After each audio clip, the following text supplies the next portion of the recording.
Hey, welcome to Discovering Exodus. This is day 34 out of 40. We are almost there.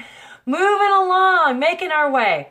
And today we're going to really focus on God's name, who God says he is. So yesterday we looked at Exodus 33, and this is the big ask of Moses when he said to God, "Show me your glory." And then God said, this is what I'm going to do. I'm going to cause all of my goodness to pass before you. And this actually happened then in chapter 34. So that's where we're going to land today. We're just going to spend these 9 minutes or so just looking at and talking about God's name and what he reveals about himself to Moses. And I want to remind you that you can get these daily devotional. The handouts are on my website, kristencheetah.com. Just go on the top to the resource page and kind of hover over that and then click on the devotional page. And they are all right there for you to download for yourself.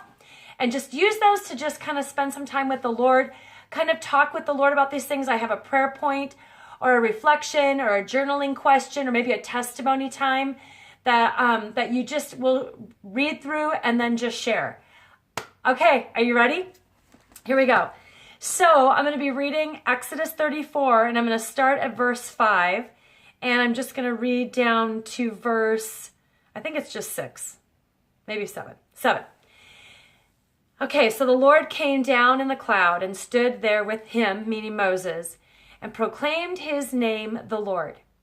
And he passed in front of Moses, proclaiming, the Lord, the gracious and the compassionate and gracious God, slow to anger, abounding in love and faithfulness, maintaining love to thousands, and forgiving wickedness, rebellion, and sin. Yet he doesn't leave the guilty unpunished. He punishes the children and their children for the sin of the parents of the third and fourth generation. We're not even going to talk about that. I'm going to just kind of talk about God's nature here. Okay, so here's what I want to talk about.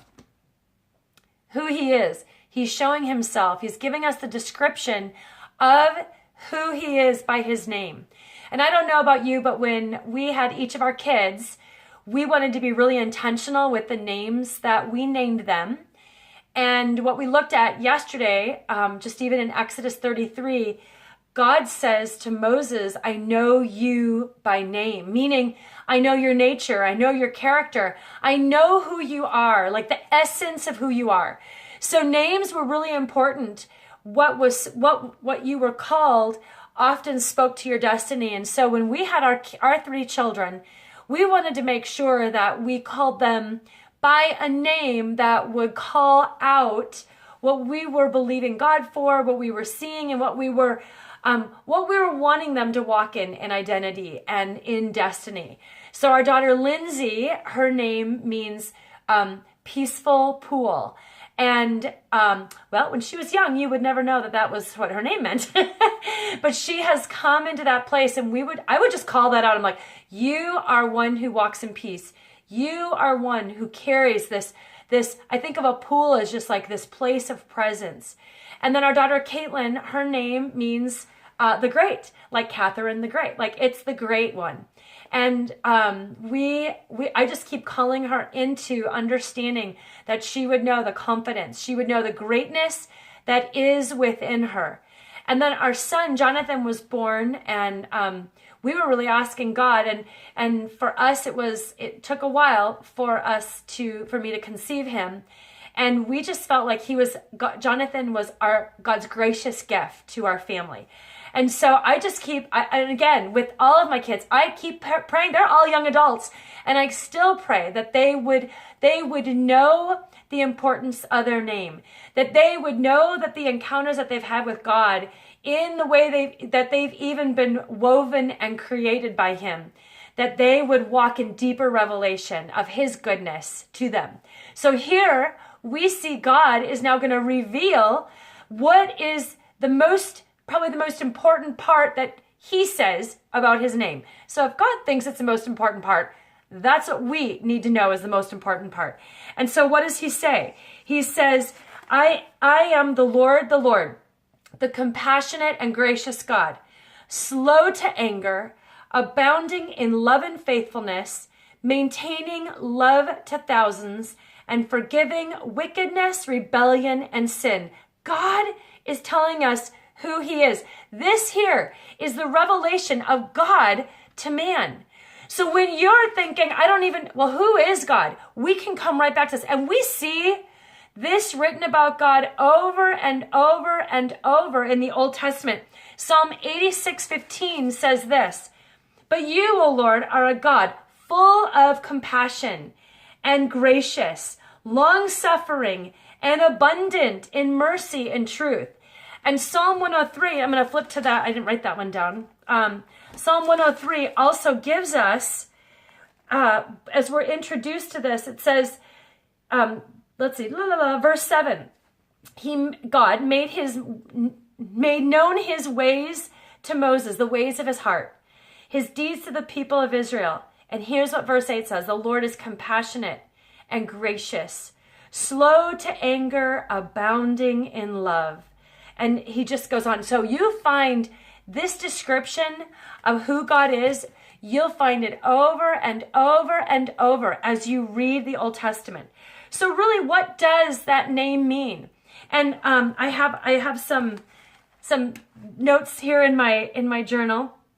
And first thing I want to say is that what we see is this abounding in love and faithfulness. It's kind of like this is the pinnacle, I would say, that he's abounding in love and faith. This is who he is.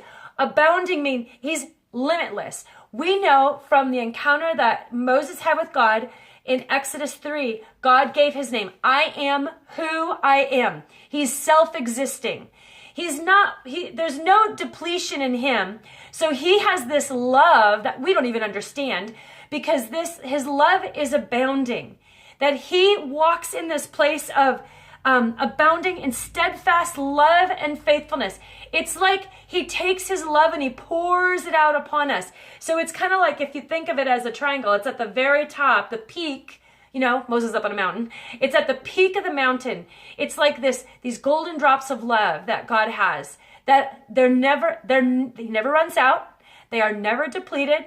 He's never thinking, oh, well, they just haven't loved me the way I've loved them. He's self-existent, self-sufficient. So what we see is this is kind of the highest point, is he abounds. It's abounding. It's never ending. It's constant. If you can just imagine that constantly through your day, even when you're just thinking or meditating on God, thinking about who he is and his character, just think about that he's pouring this love upon you like it's the honey from heaven. It's the air that, when we talked about yesterday, the glory of God is the air of heaven. So he's pouring it all out upon you. So he's got this infinite supply. It never runs out.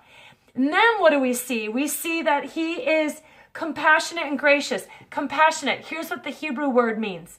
It's actually the same root word as a womb, a mother's womb. And the word means the tender love of a mother for her child. So for me, wow, I can completely embrace that word compassion, compassionate God, because I have had children. So as a mother with tender love for my children that were born from my womb, like that word resonates in my spirit. And that word gracious, it means to be inclined to help somebody. And it's somebody in a superior position helping somebody in an inferior position. So when we think about God is inclined to help us, and that word being gracious, it's used to describe God more than any other person in the entire Bible. He is gracious. His desire, his inclination is to come and help us. And slow to anger. We see this in 1 Corinthians 13:4 when Paul's describing what love is, and we can put God right in all of those. Love is patient. God is patient. Love is kind. God is kind.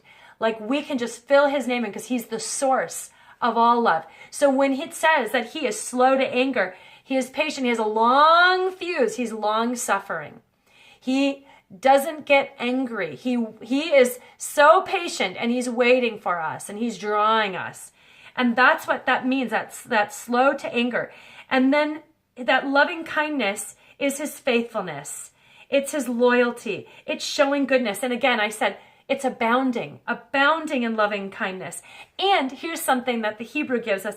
It's not because the object of the affection, so us, it's not that we deserve it. It's because the giver wants to give it. So again, from God's infinite supply, he pours out, he rains down this loving kindness. He abounds in loving kindness, that steadfast love and faithfulness over us.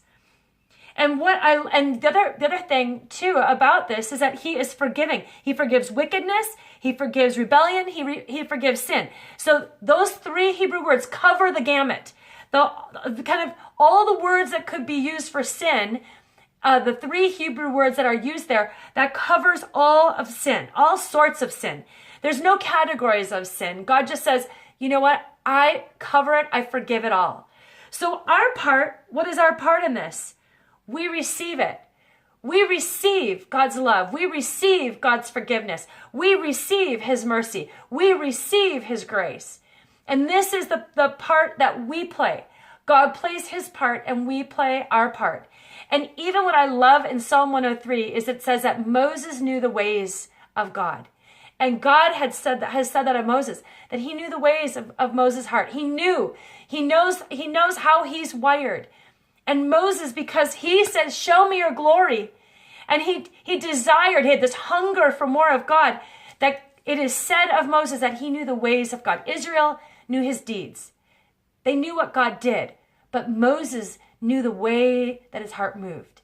And so as we take a look at this description of this revelation of God's name, as you're meditating on that, this is the ways of God's heart. This is how he moves. This is how he loves. This is what he is like. So we can fully come into understanding and continue to ask, show me your glory. I want to know more and more. Continue to seek him, crave him, hunger for him, that he would reveal more and more of who he is to you. All right, that's the wrap for Exodus 34. I'll see you tomorrow on day 35. We're almost there.